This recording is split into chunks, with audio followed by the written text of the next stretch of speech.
got back from New York City about 2 months ago. No, it's actually almost been 3 months. That's so crazy. Since coming back, I've had all of these tips for if I could go again, what would I do differently? And so I thought that since I will be traveling to a bunch of different places across the United States this year, that I would create a series called Tips from a Tourist. And this is basically where I am the tourist. I go on my trips, and then when I come back, I come up with 10 or so different tips for each trip that I go on to hopefully help others.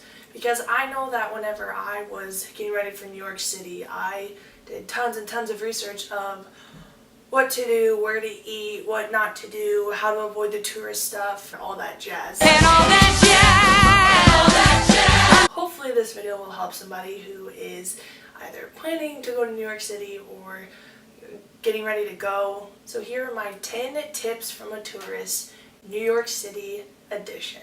Tip number 1, try out unique coffee shops. So as opposed to going to the typical Starbucks, Caribou Coffee, Dunkin' Donuts, go to a traditional, unique, authentic New York City hipster coffee shop because it definitely is worth it. I went to Starbucks a couple times, and then I also tried out some of the unique coffee shops, and the prices were very similar.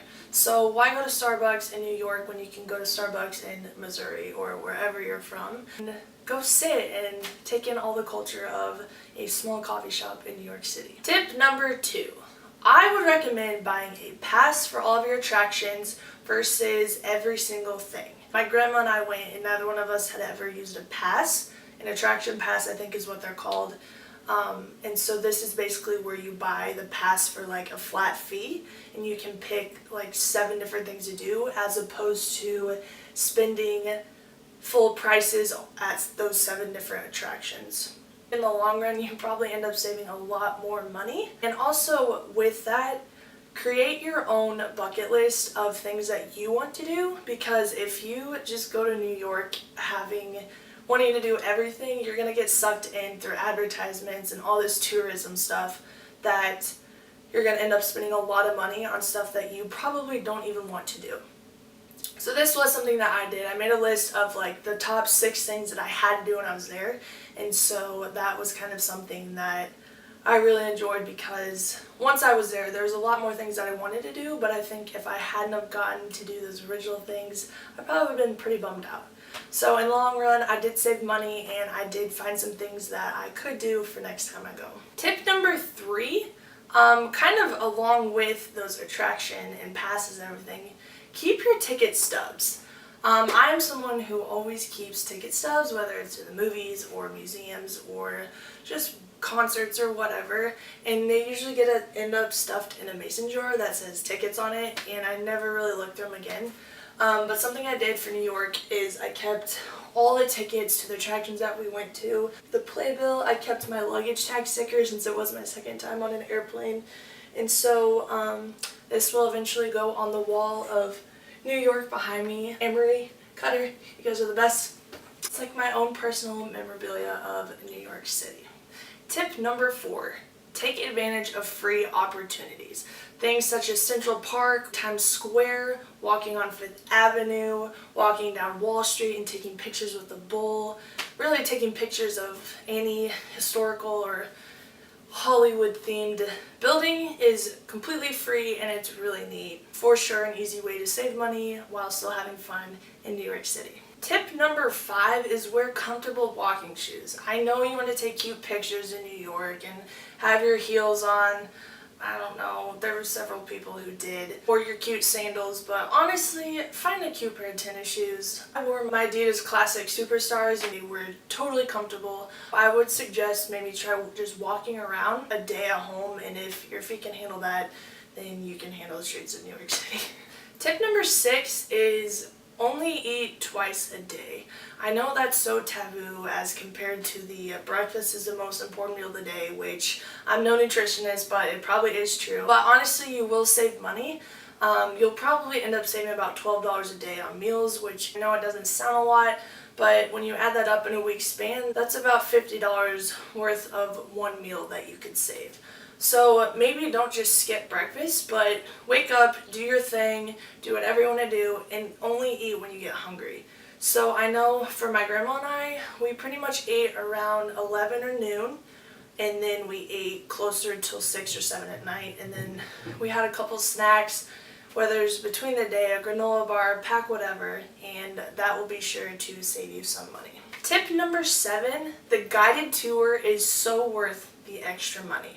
So I love museums. It's like one of my favorite things to do, no matter what the museum is. I love going to museums. I had never been on an actual official guided tour until I went to New York. It was for the 9/11 museum, and for an extra, I think it was like $15 extra, you could get like the authentic tour guided museum, and it is so worth it. These people get very personal with stories, and they have all this knowledge, and this is stuff that they've studied. And so I think if I hadn't have done that, I probably wouldn't have learned half of the stuff I learned at the museum. If you have the chance for any of the museums or any attraction, the guided tour is worth the extra money. Tip number 8, book everything in advance. Your plane tickets, if you want to see a oh, my camera died, so we're gonna record the rest of this on my phone. To go along with tip number 8 of booking early, make sure you order your Statue of Liberty tickets online. We had no idea this was even a thing. Same price whether you do it in person or online, but you're not going to wait in a 2.5-hour line to get onto the ferry. Right next to our giant wrapping around line to get onto the ferry was this really short, dainty line that was probably a 30-minute max wait. Those were for the people who book their tickets online. So book everything early, just do it. It will save you so much time and money. Tip number 9 is for Central Park. Do your research and make sure you know which parts you really want to go to and know how much time you have. I think it would probably take up an entire day to walk Central Park.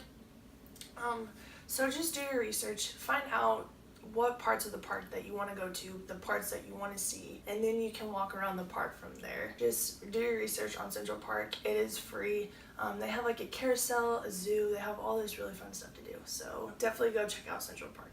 Alright, my 10th and final tip for New York City is buy one observation pass.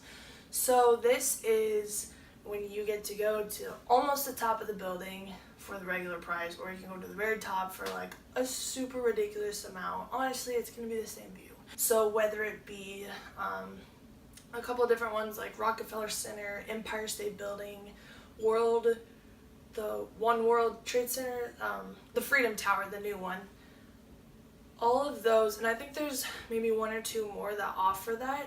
They're all in downtown Manhattan. We went and did the Empire State Building at night. I think it'd also be cool to see it during the day because you can actually like see the buildings, but there's something really just magical about doing it at night. Being able to see all the lights of New York City, you could point out Times Square, you could see the river and Brooklyn Bridge, and then you could even see New Jersey across the river. I think all of them offer a 360-degree tour. There's like museums in each one, so I would say, once again, do your research, figure out which one you want to go to. I've always dreamed of just going to the Empire State Building. That was just something I knew I had to do.